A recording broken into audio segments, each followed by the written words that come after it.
The Iranian resistance is a movement with women in leadership, and today we are honored to be joined by some of its most powerful voices who stand against the misogyny of the mullah's regime, proving to the world that women are at the forefront of the fight for freedom. Please welcome Dr. Solmaz Abu Ali, a former refugee who became a professor of conflict resolution with a doctorate from George Mason University, a published author and consultant, a 15-time U.S. national champion and 3-time world champion in traditional karate. She's followed by Sarvi Golestane, an entrepreneur, designer, and award-winning MBA graduate who embodies the spirit of Iranian ingenuity. Finally, please welcome Setar Vatan, a tireless activist for human rights and a daughter of a former political prisoner who carries that legacy with strength and determination. Ladies and gentlemen, a round of applause, please.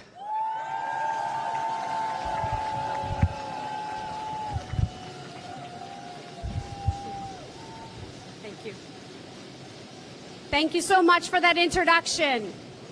Let us first give a heartfelt congratulations to Mr. Masoud Rajavi and President-elect Maryam Rajavi for 60 years of never giving up the fight toward freedom in Iran and its people. Thank you for yesterday, thank you for today, and thank you for the beautiful tomorrow inside Iran.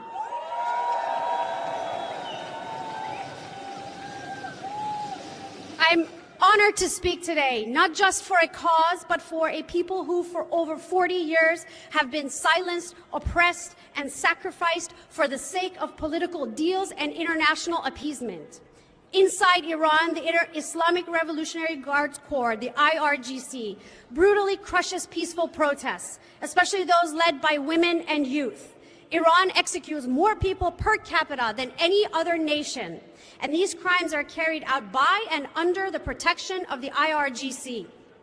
When we speak of human rights abuses, nuclear threats, or regional chaos, we are speaking about a regime kept alive by the IRGC. But the Iranian people have made their voices clear. In protests across hundreds of cities, they don't ask for reform, they demand regime change. And the good news is that they are not without leadership, because for 60 years, the MEK has led a fearless and organized resistance. They've paid the price, including 30,000 political prisoners massacred in 1988, most of whom were MEK members. Yet they've never stopped. Under the leadership of Mrs. Maryam Rajavi and the National Council of Resistance of Iran, the NCRI, has put forward a 10-point plan for a secular, democratic, and non-nuclear Iran, a future built on human rights, gender equality, and freedom for all. The NCRI is the only proven organized alternative to this regime, with real support inside Iran and among former and current world leaders. And let's be honest, monarchy has no place in Iran's future. The people won't accept another form of unelected rule after they once threw it into the dustbin of history, even if it is dressed in modern slogans, because we know that legitimacy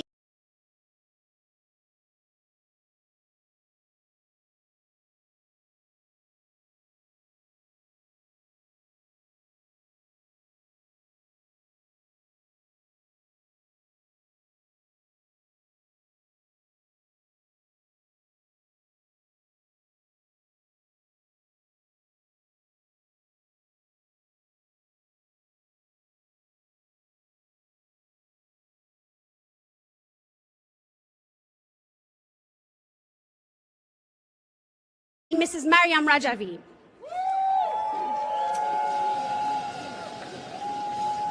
If we stay silent, we are complicit. If we act, we empower a nation fighting for its freedom. So let's not wait another 60 years. Let's stand with those who have bled, who have sacrificed, and who have never wavered.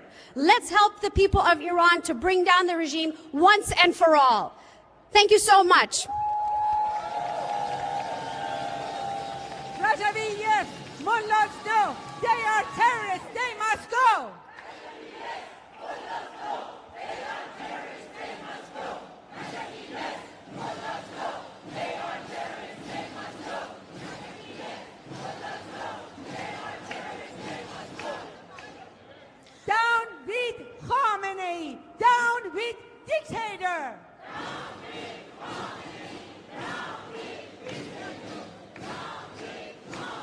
just talk? Okay. Hello? Is it working?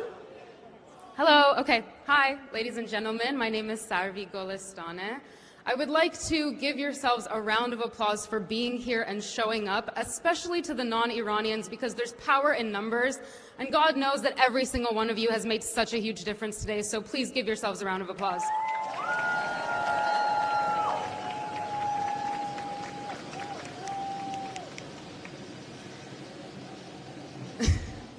I am especially proud to stand with this movement for freedom, gender equality, and national sovereignty. I stand with the brave women of Iran and the diaspora in their resistance. The regime tries to reduce our struggles in any way that we can because they are afraid. They are afraid of this only democratic solution that is led by women.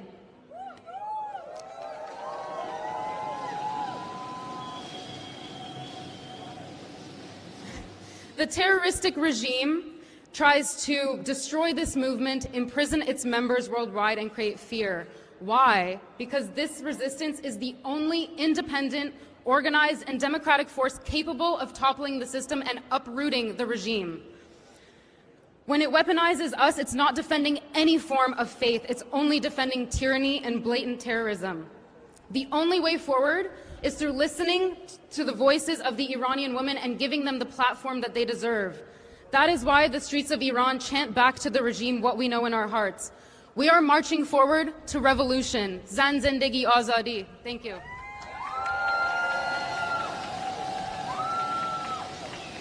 Regime change in Iran by the people of Iran.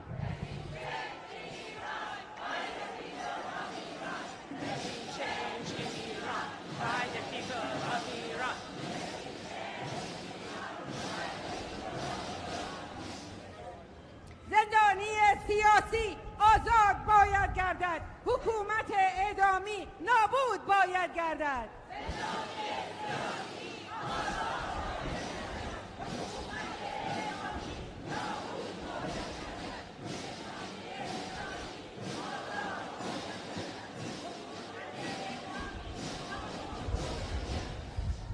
Dear friends, my name is Setara Vatan, and I'm a licensed psychotherapist practicing in California. I stand before you today to shed light on the situation of psychologists and therapists in Iran.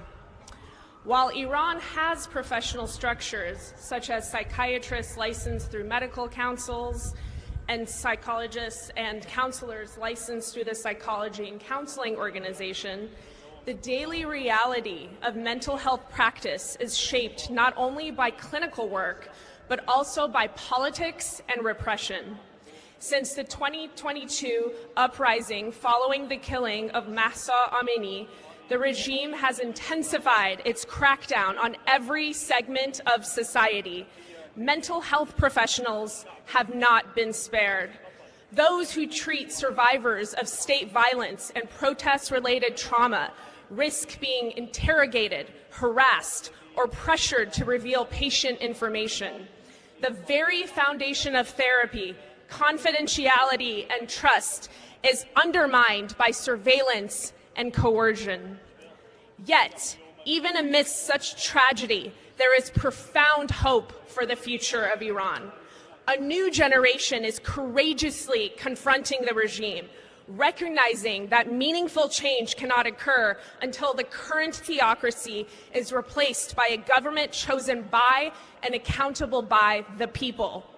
Across the country, resistance units continue to risk everything to keep the struggle for freedom alive. This vision for tomorrow's Iran is powerfully articulated in the 10-point plan by Ms. Maryam Rajavi. It is not only a promise, but a practical framework for a democratic and just society. The plan envisions a nation where leadership is determined by merit and professionalism, not by political loyalty or proximity to power. It guarantees equal rights for women, for ethnic and religious minorities, and for every citizen, regardless of their background. This struggle is about dignity. It is about freedom, and it is about life itself. So let us raise our voices for the doctors, the therapists, and above all, the women political prisoners of Iran. Their fight is our fight. Their freedom is our freedom. And here's to women, resistance, freedom. Thank you.